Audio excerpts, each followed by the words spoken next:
Alright there folks, welcome to another fishing adventures, and we're back on the river and we're doing it proper old school today. I've got a proper full-on wooden stick float and a close face reel and everything. So we're going to go back to basics, back to traditional type fishing, and we're going to bag a few roach, a few dace, maybe some perch, maybe a bream, who knows. Bait choices, simple, bronze maggots all day long. That's all there is to it. Single maggot on the hook, bit of loose feed. Let's see what happens. Probably not much, but we'll see. So yeah, the problem I've got is there's very, very little flow. It is quite deep up here where I'm fishing. I plumbed up and it's about, oh, come off, bugger. I plumbed up and it's about 6 or 7 foot deep. But just in front of me, pretty much at the rod tip, there's a massive snag. I'm not entirely sure what it is, but the plummet got snagged upon it a couple of times. So I'm staying well clear of that for obvious reasons. So I'm fishing probably 5 foot just to see, but as I've pop a tangle now, what's going on here? So yeah, there's been plenty of fish milling about and showing as I've been getting my gear sorted out and getting ready for the session. So we'll see what happens. Don't expect any snags. So what's all this about? Yeah, so there's been a few fish showing, tons of bleak as you'd expect. But when I was getting ready, there were a couple of bream showing as well. I thought they were chub to start with.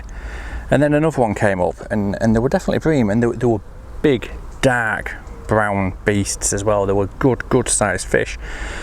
So that is definitely something to remember for maybe an evening session. Although judging by the amount of litter on the bank, there's been a few people doing that, and they've left ground bait packets, barbecues and all sorts up here. It's pretty disgusting, to be honest, but it is what it is. We're above York. Need to get my eye in, don't I? Yeah, we're above York, and it's relatively quiet up here, to be honest. I've not really seen anybody. There's been no dog walkers or anything like that. There's a fair bit of boat traffic, but that's to be expected. It's a river and it's summer, so you're going to get that anywhere. So we'll see. But yeah, I'm just really struggling with this flow. It's very, very slow and quite deep. So we'll see. We might just have to see. It's difficult to gauge where that loose feed is gonna be hitting the deck. But to be honest, there's that many bleak. Not entirely sure it will be, but keep feeding anyway. Keep plugging it in. Oh, we're in, yeah, that'll do. Oh no, he's come off as well. Goodness me. So yeah, set up today, dead simple. Nice 13 foot Daiwa float rod, close face reel with 4-pound line on. We've got missed him altogether. Bull gear. Nice little size 18 Drennan red maggot hook, just onto 2-pound line, and as I say, we're just loose feeding, but it's difficult to know where that loose feed is going to come from. So if I miss a bite, I'm just going to bring it in back over at that feed area and just see. That, straight away, look, that one there I had, and it was that was a roach, but it fell off and didn't even land in the net, so I'm stood quite a bit back because it is very soft.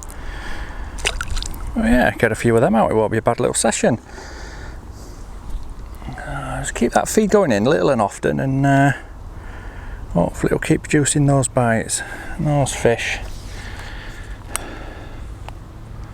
Oh, that was a gash cast, wasn't it?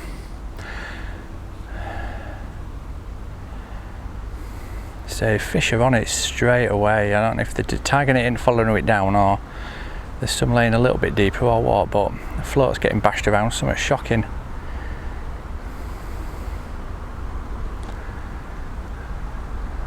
Yeah, because it is quite deep up here. I have gone for quite a heavy float, and I've got some quite big shot on line as well, so they could just be targeting them thinking it's hemp or tares even. Ooh. Oh, another tangle. Got him, Bennett. Go back at it. God, but it's so soft here as well. I've got to make sure I don't sing.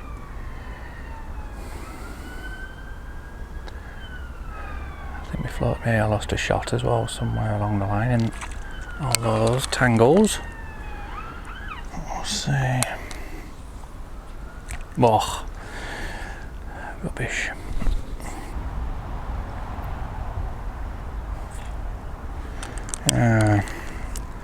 Just hitting it straight away, aren't they? No matter where it's in.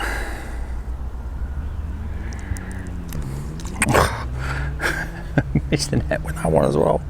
Oh my days. It's not hard, is it? Dropping a fish into a net, huh? Not hard at all. So yeah, this stretch I'm on, I've not fished it before. I knew there was a couple of pegs up here, and I know it does get fished, but I've don't really know what is in here and what comes out. It's one of those areas that I don't really tend to bother with, but there seems to be a few fish here anyway, so we'll see.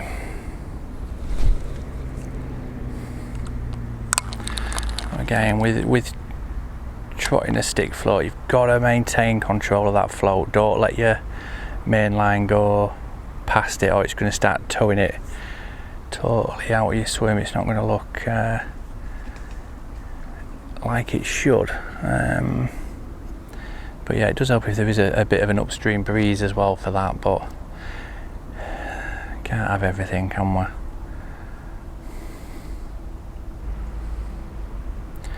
Yeah, there's been a few fish crashing into these trees to my right, so I'm assuming there's either some perch milling around or a pike or something, so keep an eye on that.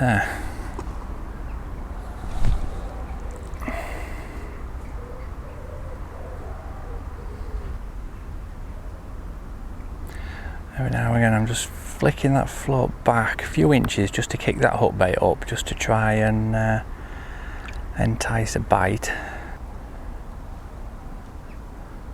I'm sure there's very little flow. It's crazy. I think a waggler might have been a better setup today, but we'll see. See what happens there.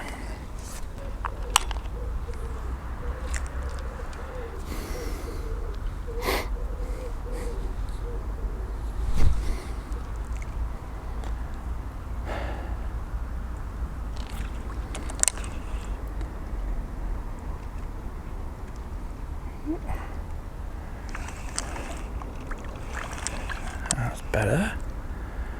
That's a better stamp of fish. It's a lovely, lovely, lovely roach. Yeah, so if we start getting into a few of them, it should be a good session.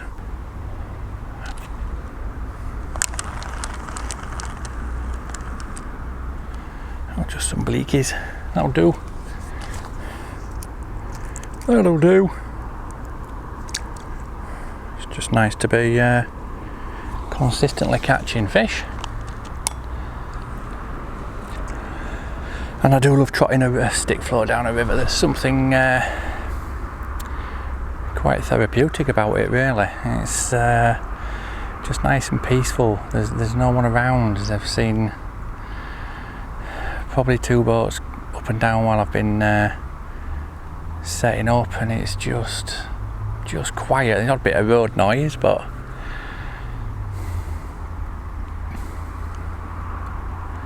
not going to complain about that, to be honest.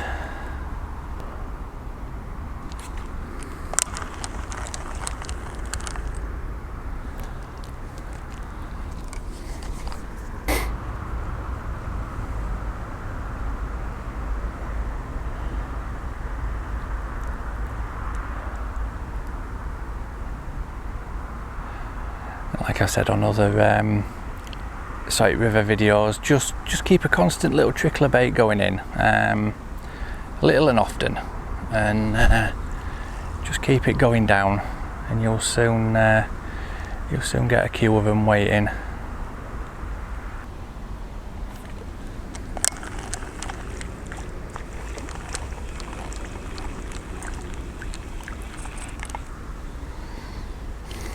Ooh, steady on.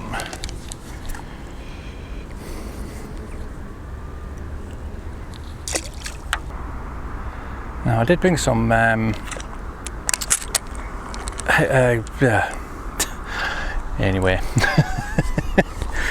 Oh dear, can't even get my bloody words out. Yeah, I did bring some ground bait with me, and just to see if it went a bit difficult, I was going to just blob a few bits in, but to be fair, I don't think I'm going to need it. Now then, that breeze has picked up a little bit now, which will go just help with presentation. It'll just keep that line above the float.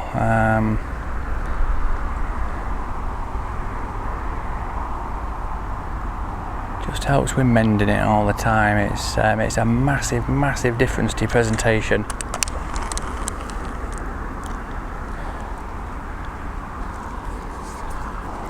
And again, when casting it out, try and cast it a little bit further downstream than your feed, and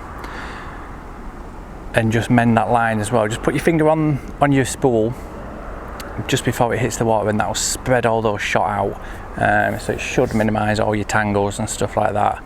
But yeah, because there's very little flow, I don't want to be casting too far downstream. But again, I don't know if maybe those slightly better fish might just move in and hang back at the end of the feed area. That's what they tend to do sometimes. If there's tons of bleak there, the bigger fish will just kind of hang back just for the odd bait before they move up and bully them all off. But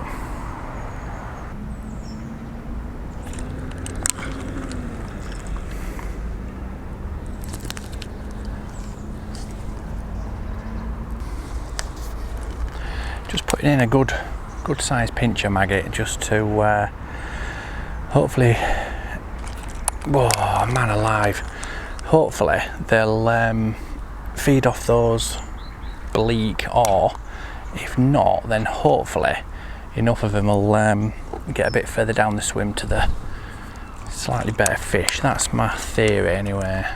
Probably won't work, but we'll see. All good plans.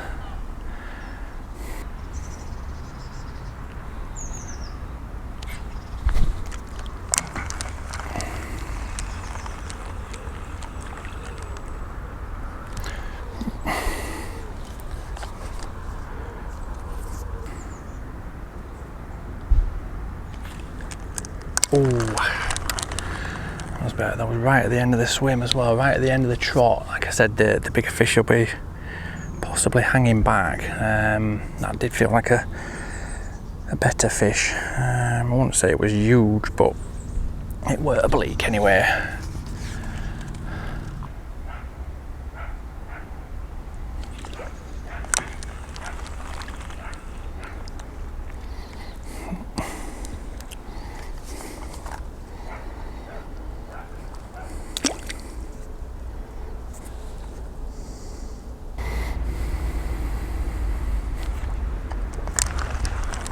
Oh, that was a bit unlucky. Took it right as it hit, just on the surface then.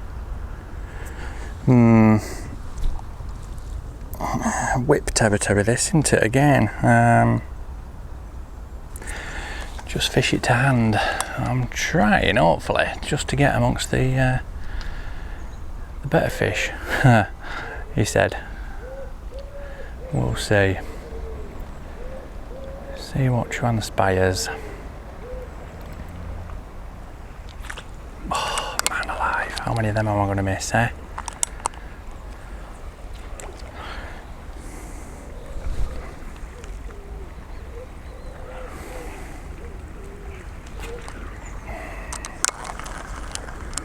I don't know why I'm bloody striking sideways either, that's so annoying. Right, so I'm just going to try something a little bit different this time. Instead of hooking it through the top, I'm just going to side hook it. Because that's how all the loose feed are going to be falling through, isn't it? Sideways kinda, so see if that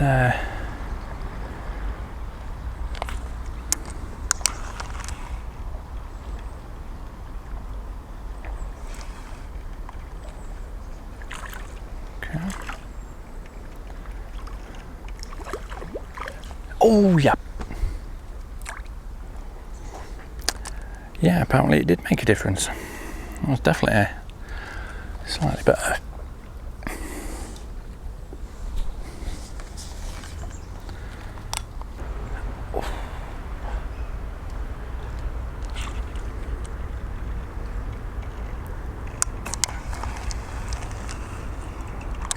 Ooh, nice perch.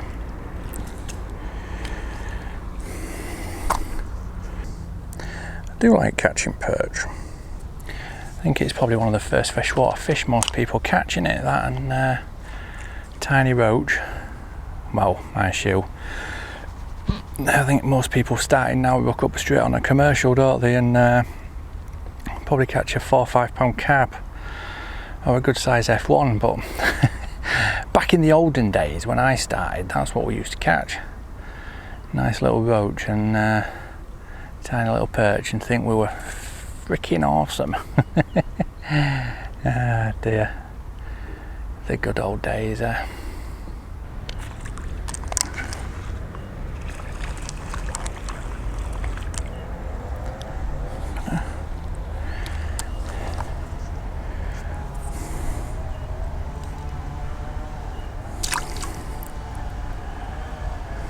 Yeah, we seem to be getting into some slightly better fish now, so that's all good. And again, just side hooking the maggot, getting better takes, I think, is so it's worth maybe just trying it one time if you're struggling to get bites, or you're getting played by smaller fish. Maybe just side hook your maggot and just see if it makes a difference.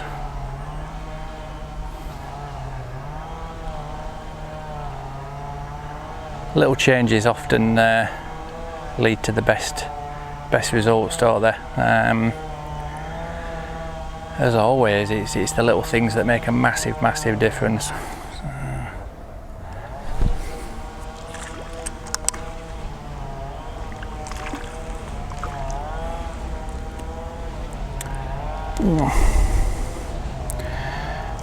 Nice little skimmer.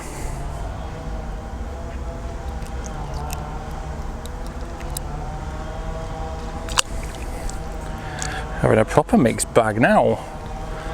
Well, we've got bleak roach, I think there's a dace in there, perch, now a little skim bob's popped up. Well, I never. There's all sorts in here. And this isn't even a club water either, it's a free stretch to fish. So, just goes to show sometimes the best things in life are free. Well, rod licence obviously, but it's hardly going to break the bank, is it, for a year? But I'm not going to open that can of worms. Ah dear.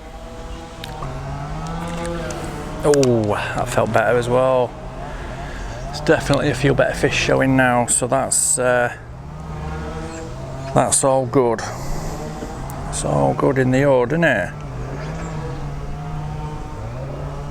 And keep that loose feed going in, little and often, about a dozen maggots, something like that. I'd probably feed a little bit less if I was fishing castor and hemp, mainly just because the hemp will draw the fish in with that scent trail.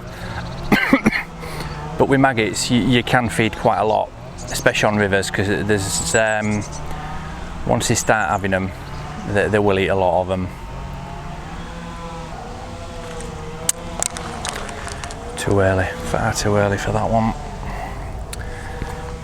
Getting overly giddy, getting too excited, folks.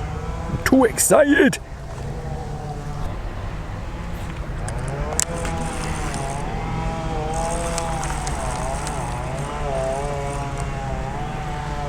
Whoa.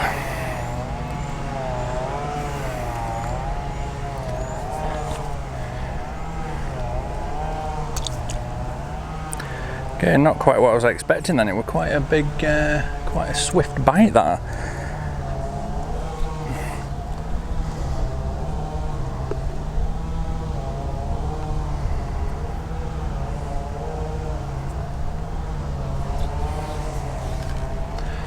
Yeah, I don't know if bronze maggots make a difference on rivers, but it's something I was taught years and years and years ago by my Uncle Mal.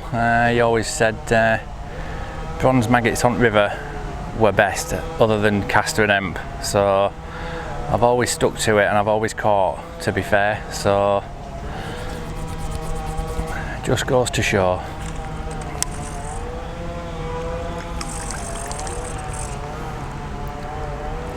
Nice little another little roach, if I can get my words out. All right there, folks. Well, that was a very interesting session, and to be honest, we had a bit of everything out. We had some good perch, that's skimmer, because I know there's some bream in here. We've had some dace, we've had bleak, we've had some good roach, we've had perch, and we've had some chublets as well, which is really, really good to see.